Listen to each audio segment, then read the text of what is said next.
For family worship today, we're going to be looking at Joshua chapter 1, verses 1 through 9. But before we dive into that, if you would go back one page to Deuteronomy chapter 34, and here you see the death of Moses. And if you remember, Moses was tasked with leading God's people out of Egypt.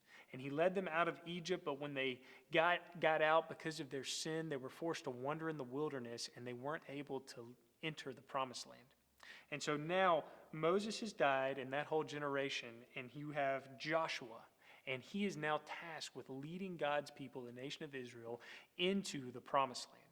And so we have Joshua standing here, and he's probably worried.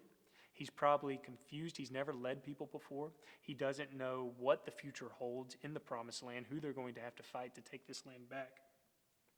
And so I was thinking that he is probably like many of us right now. We don't know what the future holds. There's a lot of unknowns with this virus. And we could probably be worried, anxious, scared.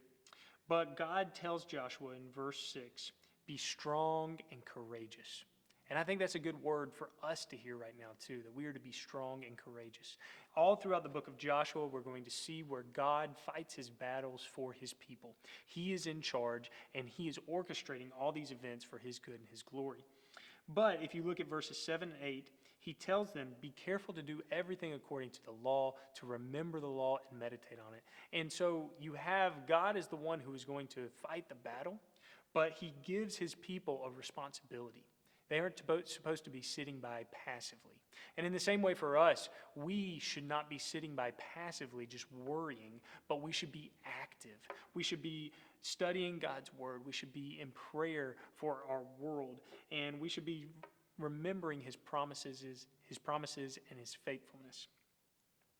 Now, if you look to verse 9, we also see that he tells them again, be strong and courageous, but he tells them, do not be frightened and do not be dismayed.